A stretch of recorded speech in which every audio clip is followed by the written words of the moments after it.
Quiero empezar en el claroscuro y no sé por dónde. Muy simple, vamos a empezar descomponiendo las partes de la sombra. Verán, existen ciertos patrones, ciertas reglas de cómo trabajar la sombra en un objeto. Así que lo más básico que podemos hacer para empezar a adentrarnos al mundo del claroscuro es comprender esta parte. Como ustedes pueden ver, aquí tenemos una figura increíblemente ilustrativa, es una figura muy básica y es una figura que, si bien representa las partes más elementales de la sombra, está un poco incompleta en el sentido en el que, pues al ser una superficie tan, en este caso homogénea, tan lisa, tan pareja, y no tener más bien estas formas irregulares que tienen el resto de objetos, o tenemos nosotros, o tienen cualquier otro tipo de manifestación que podamos querer representar, queda un poquito limitada, pero es un buen punto de partida para comprender la forma en que la sombra opera en los objetos, la forma en que la luz genera esta sombra en cualquier objeto. Y sí, en cualquier objeto la podemos encontrar representada. En algunos va a ser más fácil de identificar que en otros, pero en absolutamente todos. Dicho esto, expliquemos qué es lo que estamos viendo. Lo que estamos viendo es una esfera que es a la que se le proyecta luz.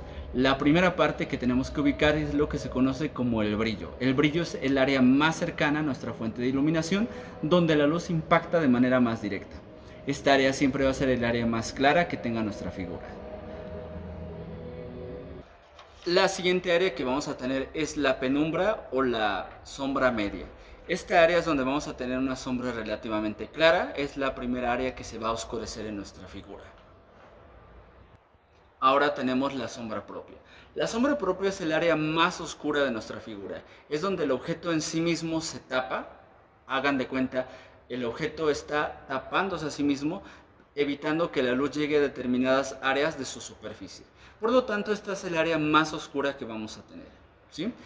Esto va a depender, va a variar según la figura que tengamos. En la esfera tenemos en esta proporción.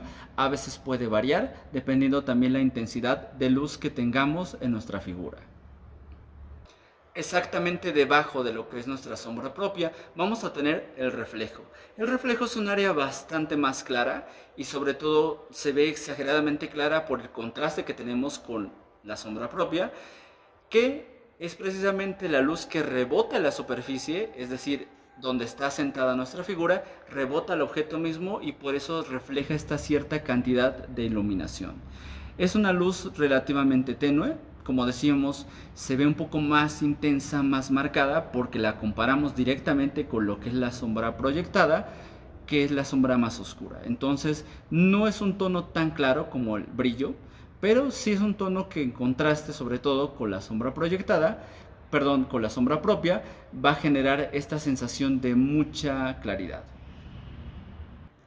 Y finalmente tenemos lo que es la sombra proyectada. La sombra proyectada es la sombra que el objeto genera sobre la superficie donde está apoyada. Esta sombra es una sombra un poquito más clara de la sombra propia del objeto, porque es una sombra donde, pues precisamente, la luz todavía alcanza a tocar, se extiende a partir del reflejo que recibimos del objeto. A diferencia de lo que es la sombra propia, que decíamos que es cuando el objeto en sí mismo se obstruye la luz, evitando que la iluminación llegue a toda su superficie. Entonces, la sombra proyectada siempre va a ser ligeramente más clara que la sombra propia. Ahora bien, con esta información, ¿qué podemos hacer? Algo muy sencillo. Lo primero que vamos a hacer es directamente buscar referencias. Yo les recomiendo que busquen ya sea imágenes en internet, ya sea que ustedes mismos pongan algún objeto y lo iluminen con una lámpara o su teléfono. Cualquiera de estas formas nos sirve para buscar estas diferentes partes de la sombra, ¿sí? Lo importante es poder identificarlas, irlas ubicando correctamente para que podamos irlas analizando. Una vez que comprendemos cómo directamente la luz opera sobre un objeto, ya podemos empezar a plasmarlo también por nuestra cuenta. Pero sí es muy importante este primer paso de ubicarlas y poder identificarlas para, en ese caso, poder empezar a aplicarlas. Y bueno, mientras ustedes se ponen a revisar todo internet o alumbrar todos los objetos que tienen, ¿sí? Hasta sus regalos de Navidad del año pasado, estaría muy bien. Pues nosotros nos estamos viendo en un próximo video. Hola, si los tutoriales y videos del canal te han gustado, pero sobre todo te han sido de mucha ayuda, te invito a profundizar todos estos temas con mis cursos en Udemy, 2 cursos enfocados al dibujo de la figura humana y un nuevo curso enfocado al retrato que ya está disponible.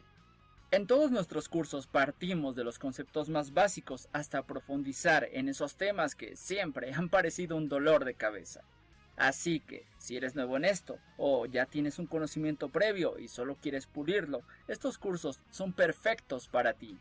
Profundizando y ampliando los temas que hemos visto en el canal, así como un montón de esquemas y ejercicios adicionales que solo encontrarás en esta plataforma. Sin mencionar que podrás consultarme directamente para revisar tu progreso o ante cualquier duda que puedas tener. Así que si tú también amas dibujar, te invito a que te sumes a los más de 1200 artistas que ya llevan los cursos. Y por cierto, ahora también podrás encontrar los 2 primeros cursos en LearnDesk. Como siempre, los links están en la descripción del video.